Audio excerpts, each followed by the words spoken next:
Olá, seguidores do Supera de Nova Iguaçu. O meu nome é Maria Nazaré Terra, eu sou médica, sou especialista em clínica médica, eu fiz pós-graduação em geriatria, extensão em cuidados paliativos. Sou formada há 31 anos e a gente está aqui na segunda etapa do programa do Supera, Pergunte ao Especialista. A gente vai conversar sobre envelhecimento saudável. E assim, eu pretendo tirar essas dúvidas e para que vocês possam, inclusive, ter um envelhecimento saudável. Então vamos lá. Vamos começar a responder as perguntas dos seguidores do Supera de Nova Iguaçu. A primeira pergunta é da seguidora Érica Cabral. Vamos lá. Ela perguntou assim para mim: o excesso de esquecimento na fase adulta pode ser um indicativo de mal de Alzheimer na terceira idade? Então vamos lá, Érica, deixa eu só tirar assim falar algumas coisas sobre o mal de Alzheimer. Esse termo, tá? Mal de Alzheimer, a gente não usa mais, tá, Érica? Porque ele vem carregado de muitos estigmas. E assim, demência de Alzheimer, tá? É o que é mais conhecido. Só que hoje a gente sabe que a demência de Alzheimer é uma complicação da doença de Alzheimer. E assim, a gente pode estar doente, por exemplo, eu tô aqui falando com você, e eu já posso estar com a doença de Alzheimer, e daqui a uns 20 anos eu abri o quadro de demência de Alzheimer, que é a complicação da doença de Alzheimer. Só que hoje a ciência ela ainda não conseguiu determinar o ponto da doença. No futuro, provavelmente, você chegará no consultório médico e você vai falar: doutor, eu tenho doença de Alzheimer e tomo essas medicações, que vai ser justamente para você não desenvolver demência de Alzheimer, como uma pessoa que tem hipertensão toma as medicações para não ter as complicações, o paciente que tem diabetes, tá bom? É assim, isso daí é uma questão explicativa para você. Eu não sei qual a sua idade, provavelmente, assim, pelo que eu pude observar, você deve ser uma pessoa jovem. E o fato de você ter esquecimento hoje não quer dizer necessariamente que você vai ter a demência de Alzheimer, tá?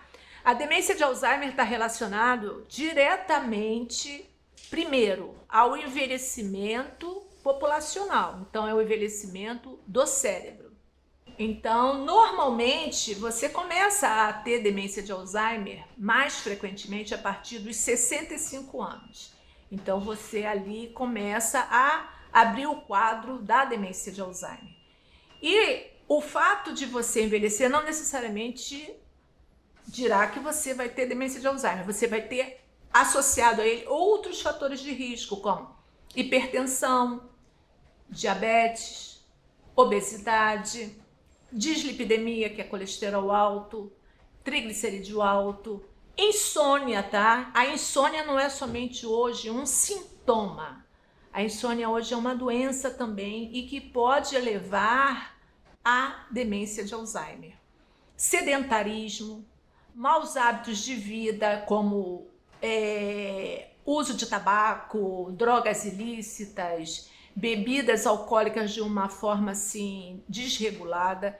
Então você vai associando o envelhecimento com esses fatores de risco, tá?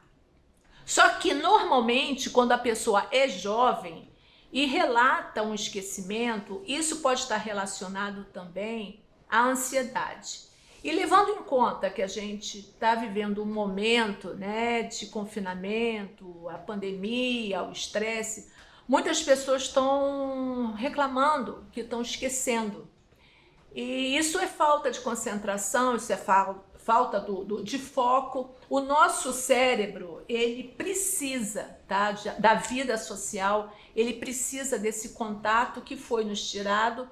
Então, se esse esquecimento tá te incomodando, o ideal é que você procure um especialista para saber o que está acontecendo contigo, se é um transtorno de ansiedade, se você está com uma depressão, que pode ser, se você tem algum outro transtorno, como déficit de atenção, mas não necessariamente você ter esquecimento na juventude ou na idade adulta é risco para você desenvolver a demência de Alzheimer.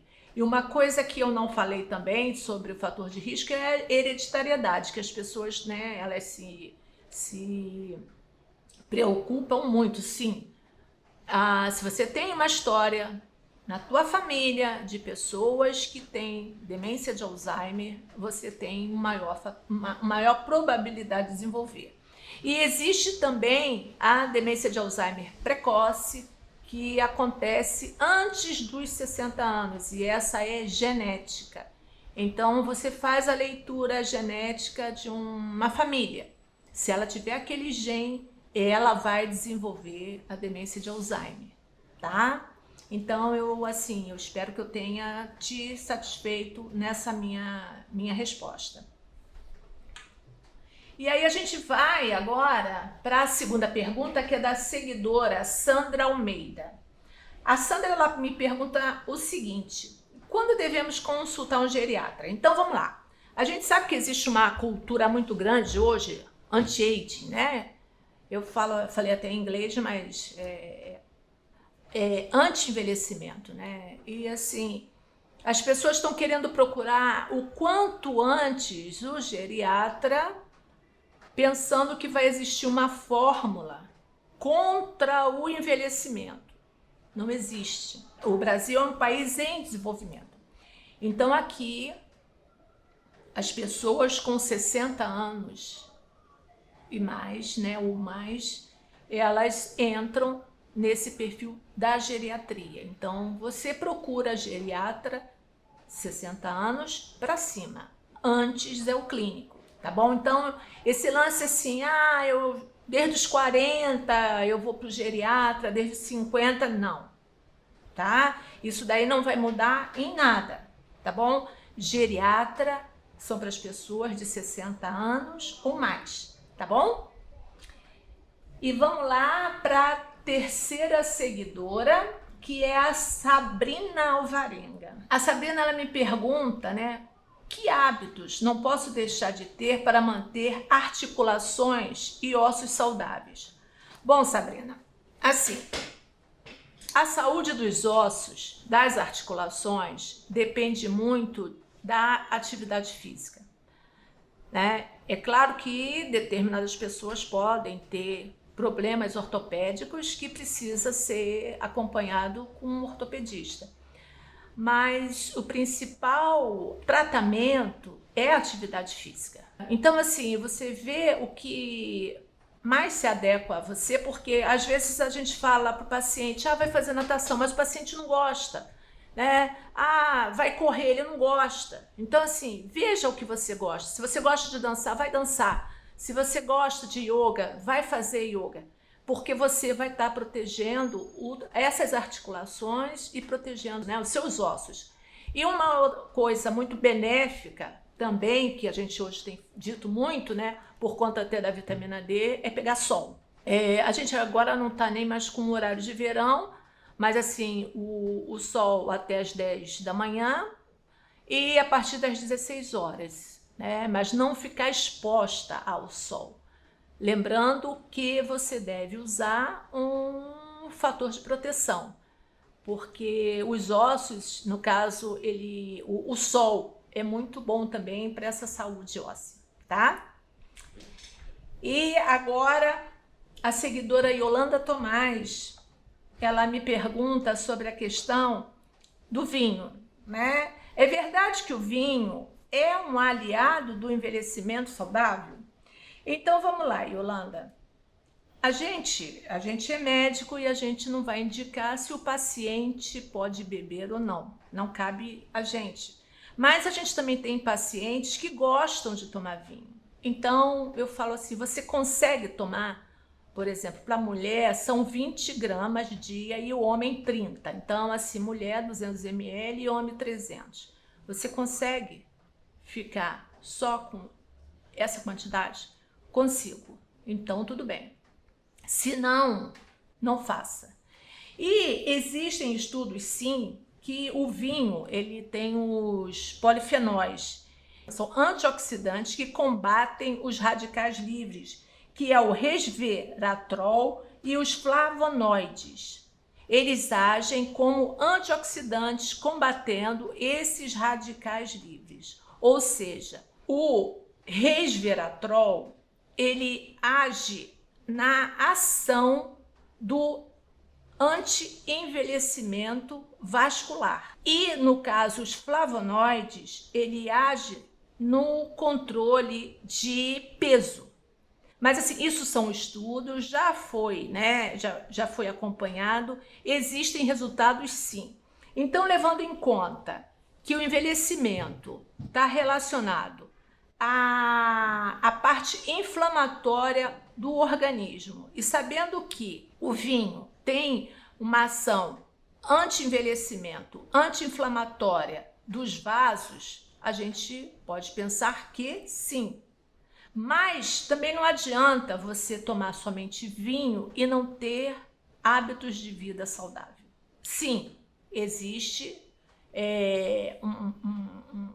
uma parte da medicina, né, que defende, sim, que o vinho é legal.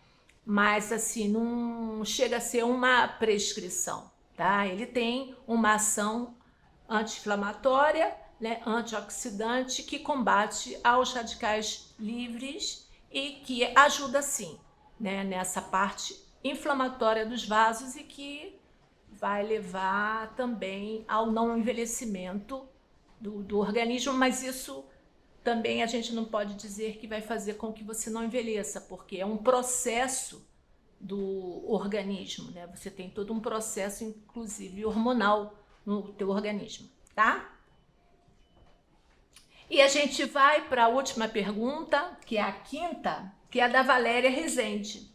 E a Valéria, ela me pergunta o seguinte: o idoso que tem diabetes, ele sofre de perda de memória? Valéria, eu até falei sobre a questão da demência de Alzheimer, né? O diabetes ele é um fator de risco para a demência de Alzheimer. O idoso, ou quem quer que seja, que tem diabetes e que está descontrolada, ela pode sim ter um declínio cognitivo, que quando a gente começa a tratar e a gente diminui aquela glicemia, ela melhora da parte cognitiva, ou seja, não é uma demência, é o que a gente chama de um declínio cognitivo temporário, que não é o patológico. Então você cuida da causa, né, e a pessoa melhora. Por isso que quando a gente, antes de fazer um diagnóstico de demência, a gente tem que fazer todo um rastreio clínico do paciente laboratorial, porque muitas vezes ele tem uma alteração cognitiva, ele parece que está com um quadro demencial e ele está com a glicose alterada, ele está com o hormônio da tireoide descontrolado, ele está com taxas renais alteradas, alguma questão de hepática. Então, assim, a gente tem que ver esse todo do paciente. Mas sim, um paciente que tem diabetes e está com a diabetes descontrolada, ele pode sim estar com declínio cognitivo, mas não necessariamente que seja a demência de Alzheimer, mas é um fator de risco para desenvolver a demência de Alzheimer, tá? Bem, eu espero assim que eu tenha respondido a vocês de uma forma satisfatória sobre essa questão, né, do envelhecimento, que cada vez mais eu penso que a nossa sociedade ela vai precisar discutir, já que mediante dados da ONU, isso antes da pandemia, tá? Para 2025 é esperado 840 milhões de idosos, ou seja, acima de 60 anos. Nos países em desenvolvimento, terceira idade é a partir de 60 anos. E nos países desenvolvidos a partir de 65, ou seja, para 2025 a gente tem uma projeção de 840 milhões de idosos no mundo inteiro, sendo que o Brasil será o 6º país com o maior número de idosos. Isso foi feito antes da pandemia, que provavelmente pode haver uma mudança, né, nesses dados por conta da grande mortalidade que houve, né, por conta da Covid.